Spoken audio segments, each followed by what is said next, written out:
What's everybody doing today? Probably won't, this is a vertical live deal. Probably won't be able to chat much with you. Figured I'd come out here and clean the garage and talk to you about tonight. And so I'm going to tell you in the live to make sure you're in the live tonight at 7:30 Eastern Time p.m. I'm trying to get things sort of straight here. I did some brakes for my daughter, and I left it a mess.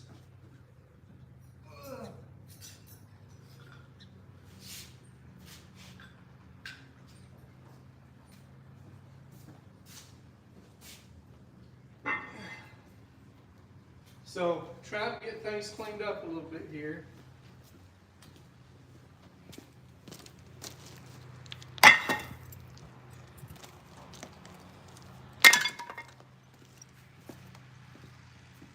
So, hope everybody's doing well. Let's see if anybody's on yet. I'm talking to myself. That's okay too.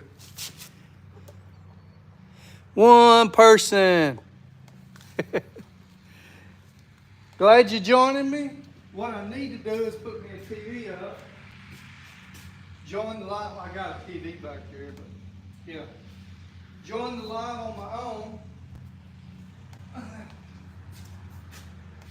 And then do that. Boy, that breaker bar, it sure does come in handy. I bought it used quite a while ago. It's a snap-on, and it works well. But I heard someone tell me the other day they broke one, and when it broke, they broke their hand. Just amazed. It's, yeah. So tonight, honestly, don't know what we're talking about. I haven't really had a chance to figure it out with school and everything else. Just haven't taken the time and figured it out yet. Got plenty of tools to do. Today the goal is to finish getting my cam and my short block and get it degreed in so that I can later put my head on it and make sure I've got piston valve clearance. I don't know. Let me take y'all around here. See, I've got 11 people in here. That's awesome. What are the specs on that Fox body? That is a 93.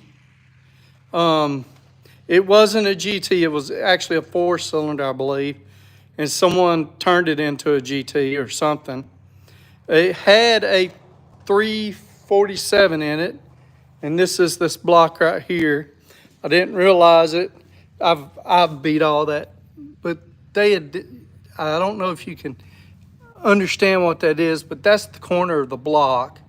And they had cracked it some way and then tried to weld it up, and yeah, but I didn't see that when I bought it. So here's what I'm building for it. It's another 347. It's got a really nice crank in it. It's a zero balance, neutral balance crank. Let me, yeah, I've got the crank in, torque to spec and everything. I've got one piston in a hole, and I'll throw the, well, where is it? Oh, it's up front. I got number 1 in there. So got number 1 in there. So I'm gonna check my piston valve clearance. The cam shouldn't be too rowdy to where it needs any issues, but the what is it? The duration is pretty heavy on it. But it's a 5-speed car. It has the original Borg Warner, or it has a Borg Warner T5 in it. It's not a bad car. Body's in fair shape. It had been in a wreck, and it looks good outside. The core, or the core support and both the inner fenders are a little boogered up. If the hood wasn't so aggravating, I'd pull it off for you. Marilla Hay, um, let's see. I'm live from the USA, Shazad. Thanks everyone for joining me. How you doing, Frank? Just out here in the garage. I'm going to try to go live in the garage tonight for my normal Sunday night live, but I don't know if I'll be able to get my phone to do horizontal live, so we'll see. I'm not going to do this, walk around, but boy, my garage is just a mess, ain't it? And it doesn't take long to get that way. But at least I got some stuff up there. Those are cabinets. I bought them real cheap. They're going to go up in my room when I get it built. So for those that haven't been with me long, this area here, while it's got a lot of stuff in it, that pole right there that I'm centered on, I'm going to come out to there, and I'm going to go all the way across with a wall, and I'm going to split that, and I'm going to have upstairs and downstairs. And right here, there will be a 12 by 16 room just in this corner. So it'll be all the way out to here and halfway between those two poles there. And this will be my clean room. I call it my clean room. I'll be able to build engines in here and not worry as much about, dust and stuff. But I think I'll also be able to use it when I'm doing just tool reviews and stuff. Did my sticker guy get a hold of you? He did. I am sorry, Frank. I saw his email, and I just haven't got back with him. I'm going to email him in the next day or two. So I'm sorry about that. Yeah, it's pretty decent out here today. You hear someone out there mowing. That's my mom's Harley. That's my dad's Harley. Yeah, y'all want to see this? I'm out here in the garage. I like bourbon. What do you think?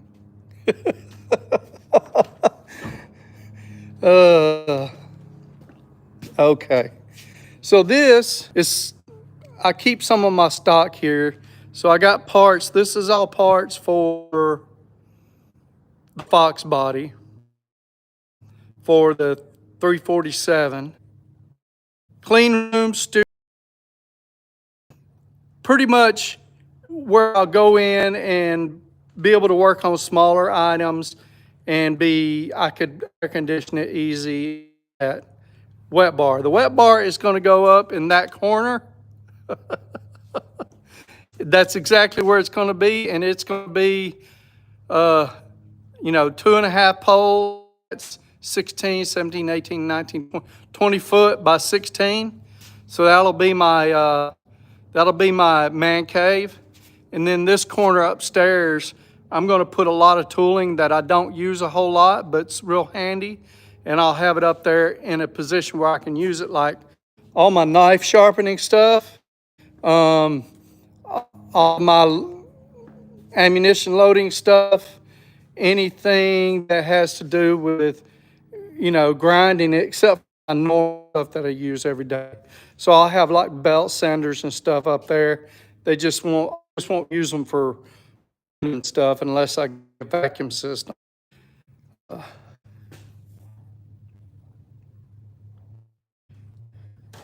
Appreciate it, Rowdy. Yeah, this has been a dream of mine forever. Let me go ahead and turn this around. So this has been a dream of mine to build a shop like this.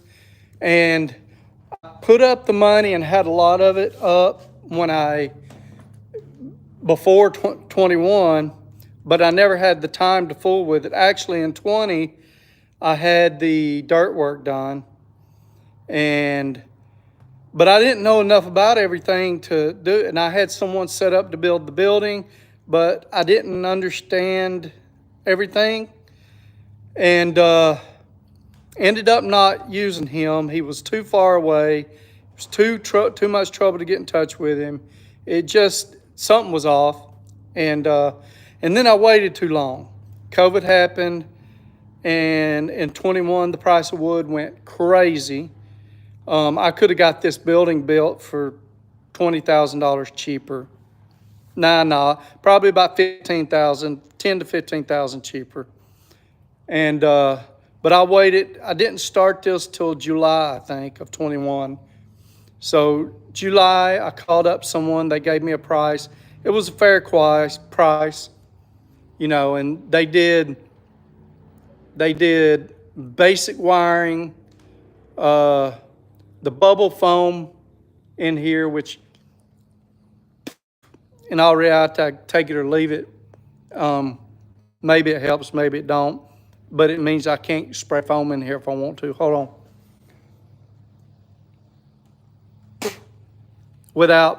I had one of these hairs caught in my mouth. Yeah. So he come in, he did that, plus he did the concrete.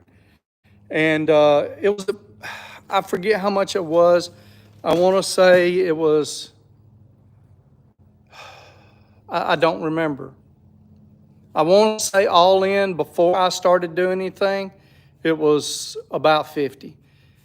And yeah, it was a big expense. It was like more than I was expecting to get done for around 30, 35. But it's a 36 by 56. And let's see what else. So that door is 10 foot high. It's a 10 by 12 foot wide, 10 foot high, 12 foot wide. And this other door over here is a 12 foot wide, but it's 14 high. Let me see. That one right there, it's 14 high. I don't have it all the way up because, yeah. As a matter of fact, I need to pull it down a little bit because it blocks my light. Y'all see my little short on my Ghost that unplugged my light?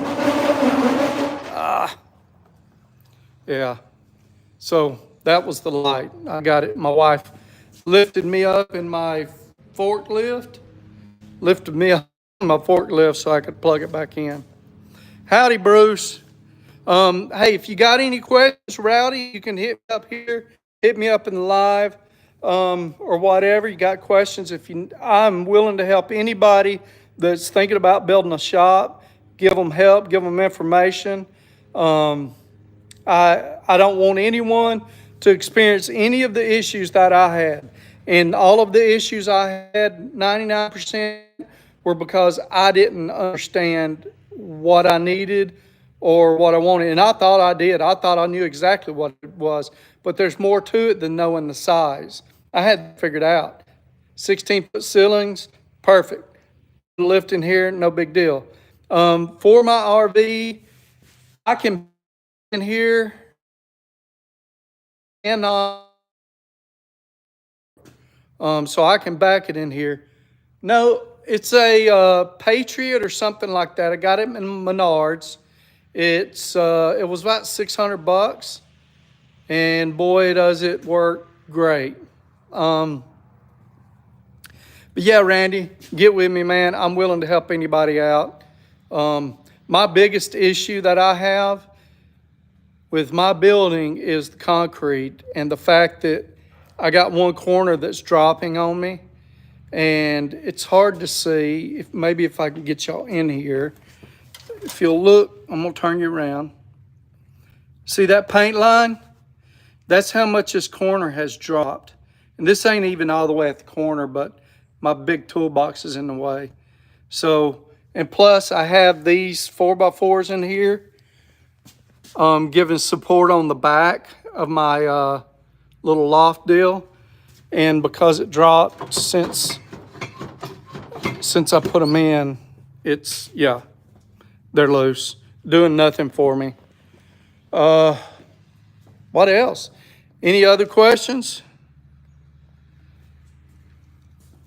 Let's see. Oh. Yeah, it sucks, Bruce. It really does. I'll show you the outside. And this was one of the first things I noticed, and I asked the contractor about it. And I need to get back with him. I think he would square me away.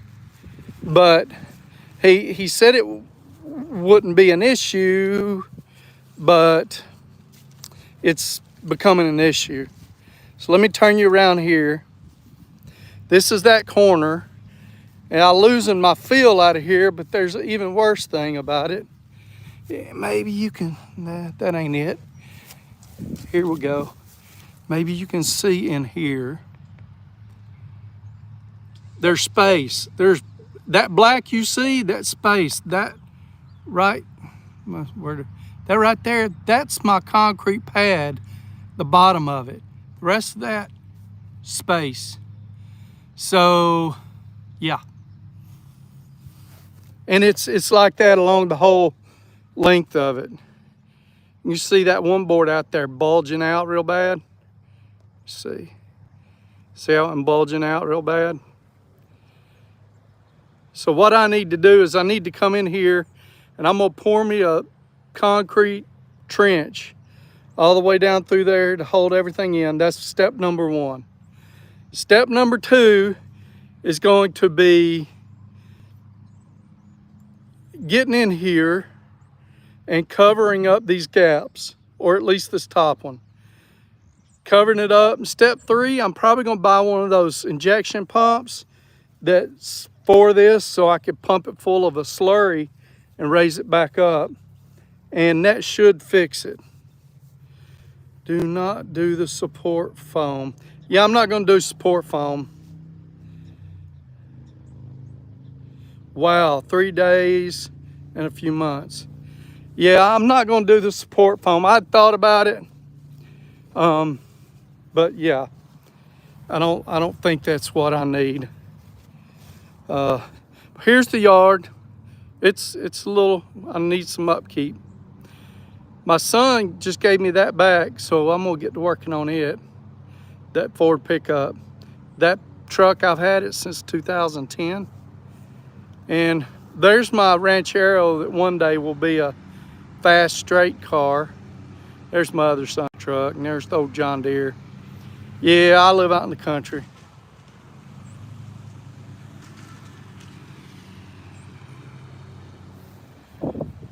I'll bet they love doing it twice. Shoot. If you ever do a concrete pad though, I think they call it monolithic.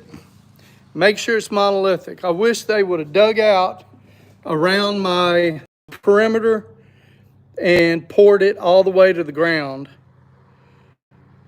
And then, and then poured it all the way up to where it would go down on the sides and give some support there.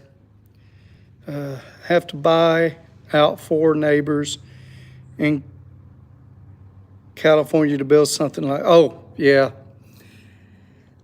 I understand. I lived in a neighborhood when I was in Tennessee.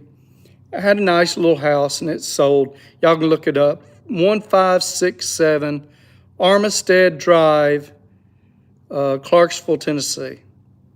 So you can look that up. I won't say it again. But that was my house. It's on roughly a 1/4 acre. And I wanted a shop so bad. It had a basement, 2-car garage. And I was dreaming of how I would put a shop there. And I don't even know if it would have passed code or if I would have been able to get code to approve it. But it was going to have to be squished. Like, I would have like a 1-car garage and everything else would sort of be squished, and I'd have to make it 2, upstairs and downstairs and all that. Just wasn't. I'm glad I'm out here. I'm sitting on an acre. I wish I had bigger property, but I'm on an acre, so I'm fortunate. But yeah, Maybe one of these days, though, Jethro's garage will have its own place. So let's see. If you put a shop back there, you wouldn't be able to get anything in it. In my backyard, at that other place, it was set up. I would have been able to, but like it would have took up the whole backyard, well, half of it anyway. And on top of that, it floods there. So even though there's no river or creek right there, it's a depression. And that whole area is a depression. And there was water in my garage in 2010. Like everything filled up. There was one house further out in this field that was covered. And yeah, not good, not good. But I'm going to wrap this up. I've got some work to do. Like I said, I'm wanting to clean this shop up so I can start working on this cam, and I'm going to make a video on it. I thought about doing a live and making a video at the same time, but yeah, y'all get to see too many of my mess ups. I might still go live in a little bit anyway, just to so y'all can watch me put the cam in. I don't know. Don't wait on it. So, hey, thank y'all for watching. Y'all take care. And I'll see you tonight at 7:30 p.m. Eastern time. And we'll do a live then, and we'll give away a tool, and y'all get to listen to my voice a little bit more. Y'all take care. How'd I end it? I guess I just close it.